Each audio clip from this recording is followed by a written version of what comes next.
I caught the last of the wild, the free, the crazy, the do what you want, the independent society. Here we are in the Lower East Side of New York City. I've continued to take pictures since I first got to New York. So I have hundreds of thousands, literally, of a history of a neighborhood. And that video camera took me into places where I would have never been either.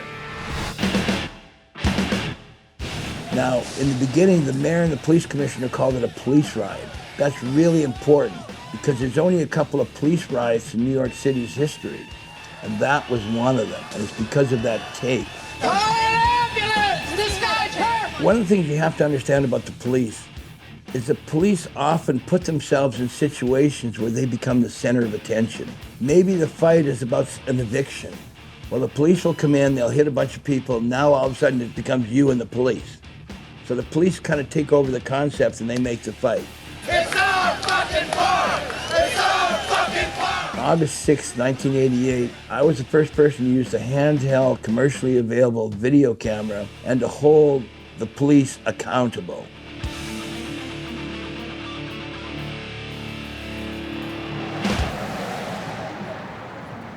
My name is Clayton Patterson. I've been on the Lower East Side since 1979. Lower East Side at that time, the section I'm in Lower East Side is between Houston and Delancey, and that's its own special section. I started taking pictures at the front door in 1986. In front of my door, I probably photographed 10,000 people.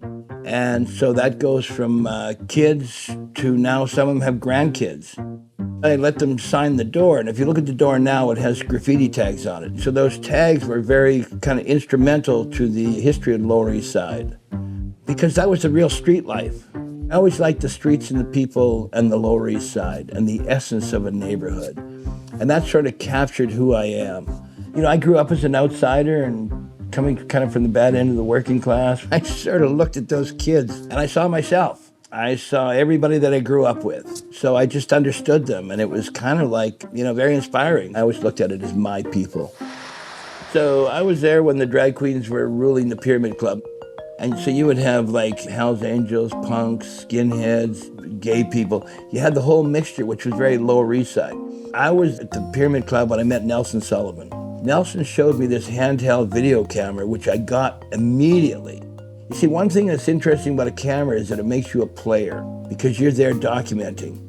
And that camera can make you as important in the band as the band in a certain way, because if you don't save that moment in time, it's gone forever. So once I learned that I could take this video machine, sort of make it an extension of my body and move and become and do all of this video, it changed my life. It'll take you to a lot of places you could never be without the camera. For me, one of their I was there moments was shooting the hardcore scene. I met a person by the name of Ray Bees. Now, Ray was kind of a leader in the hardcore scene. He had a band called Warzone, and he made a lot of things happen in the hardcore scene. And because of Ray, I was able to get in and document the hardcore scene.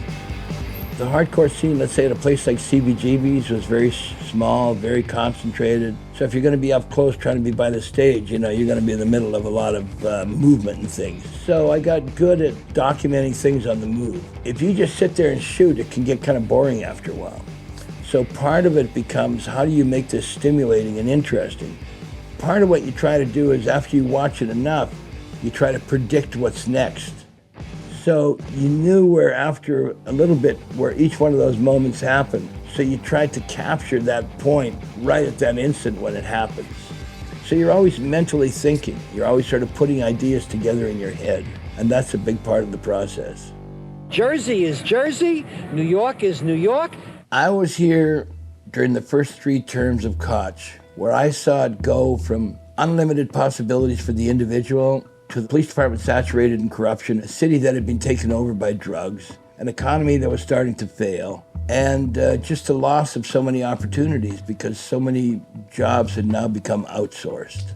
Now, at the 3rd term of Koch, what he had done is to exploit the city. They got rid of a lot of the low-rent places. They turned a lot of tenements and apartments into the possibility now to be co-ops and condos. A lot of the working people couldn't pay that or afford to pay that any longer, so they were out on the street.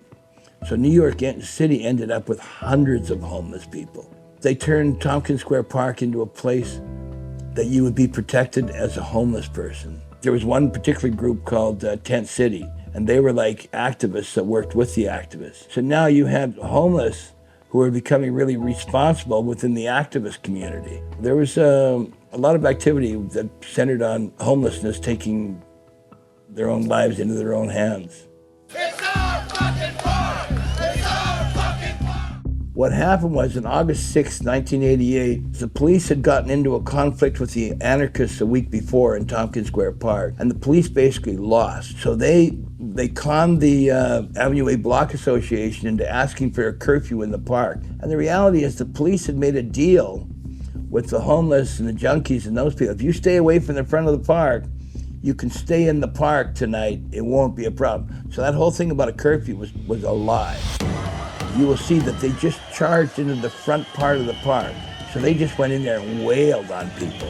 You know, you got 50 cops running in there with nightsticks and knocking people down and chasing them out. They emptied out the park real quick. So then it became taking over the streets. So a large part, I was there, was at 6th and A, and that went on all night long. Now that had nothing to do with the park, had nothing to do with the curfew. It had to do with just taking over a neighborhood and coming back to teach us a lesson. There was another person there that night by the name of Paul Guerin, and he shot about 20 minutes. I took a shot in the middle of the street, and that's where the guy's up in the van, that's Paul Guerin. He's trying to get down. He came down off of the van. The cop grabbed him by the shirt and ran him across the sidewalk and rammed him into the wall. 10 times you hit me in the fucking head with the club for no reason! Now the other thing you have to realize from that time, there was almost no arrests that night. So that means all the people that were beaten up weren't really breaking any laws or doing anything illegal. They were just getting beaten up by the cops. You know, 125 people went to the hospital. The city in the end paid out like $2.2 million in lawsuits. I mean, the camera and that videotape was really effective at getting a lot of people in trouble. I was good at catching cops doing bad things. Now, when I got that tape, I met a person by the name of Eric Shawn, and he got some of it onto Fox TV, Channel 5 at that period of time. So all the cops, the high-ranking cops realized so they came to me and wanted that. Being a kind of au contraire person, I thought, no way, I'm gonna cook this goose up to be a big, fat tool of resistance. So I said, no, you can't have it. My paranoia was, I give them the tape, they have the original becomes evidence becomes government property, they now own my property. And I thought, that's not gonna happen. I'm an artist, that's my art, and it belongs to me. So he went to court. It's not a movie, it's a record of this. You know, it takes a lot of social pressure now, even if a cop gets caught shooting some guy. It's hard to get a criminal charge. So the fact that I got 6 cops criminally indicted, that was a big deal. They got off, what are you gonna do? But I'm happy that I did it. Now, I was there for a lot of the after effects. I think if you go through a lot of these riot tapes, like the Rodney King or a lot of these other cases, most people don't know who shot them. If you go through that whole history of really high-profile cases, because mine was very high-profile as well, was even on like CNN, was in all the shows, Oprah Winfrey, and New York Times, so I had a lot of press. But I stayed on that track. Most people disappeared. Well, I stood my ground. So I was there to continue that push of that went around the world eventually. You know, the police do not like to be captured doing bad things. Anybody who puts a black eye on the police department, you know, a lot of times there's a price that you have to pay. And like I say, over the years, I've been arrested a bunch of times, had teeth knocked out, knocked unconscious, tried to get put in the center of a murder. For most people, it's not something they want to put up with. And so I was always comfortable being an outsider. What are you doing to him? You know, part of the way I talk about it, it makes it sound sort of like interesting and exciting, which in certain levels it is. And there's also at different times a lot of fear involved. I mean, don't ever make the mistake to think you're never afraid, because there's certainly times that you are. But there is like a post-traumatic stress thing that comes after this. Like, if some police hate you, not all of them, but there are ones that do. The consistency of it and the dedication that you have takes a real toll on you mentally. I drank a lot at a certain period of time, smoked a lot of weed, put on a lot of weight. And a lot of that comes just from the stress of doing it. You know, like I thought one time that maybe I could get some therapy or something. So I went to talk to somebody, and this person had no idea what I was talking about. And like, I think if it was soldiers in war, they have psychologists and people that know how to deal with that kind of trauma. Well, when you're dealing with, let's say, police brutality and conflicts dealing with police, and some of it at high intensity, you never really find people that know how to deal with that kind of psychological situation. You know, I kind of compare it to somebody who, you know, they're dealing with their mother, and the mother would say, "Oh dear, it's okay." It's like, yo, that's not what we're talking about here. This is not going to work. So there's nobody really that understands it. How are you going to complain about it? I cut the cops in trouble and I feel bad. What, are you crazy? So it's kind of like it's a lonely, isolated place that you end up being. And you do pay a price for that. And that consequence is, you know, something that you do think about. You know, I'm old enough now where being vulnerable is not really that big a deal anymore.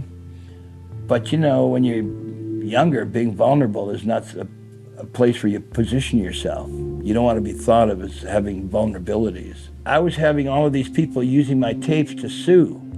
And believe me, I never, out of all those people that made use of my tapes, I never got one Christmas card over the years. People just sort of accepted as, well, that's what you do. Hey, good for you. You're out there documenting the cops. That's nice. You're just sort of expected to be that person and be a pillar. Okay, give me this hand, and this is how you focus right here. You know, kind of in looking back, reflecting on all those periods of time, to sort of be able to capture the last of the wild and free was really a real privilege. The idea is to be an artist, to not be who society tells you an artist is. So, you know, you can't be bothered by other people telling you, oh, that's not art, you gotta have a painting. You know, I'm not into that. What art eventually meant to me was the whole overall vision. So now you have the chance and possibility of changing the world. So what eventually happens is I see myself as an artist under a large umbrella that contains many parts. Not just one guy, one idea, one thing, I'm a painter. No, it's much bigger than that. I'm proud because the thing of it is that I was able to challenge the system. And that for me is the American dream, to be able to fight for freedom and survive.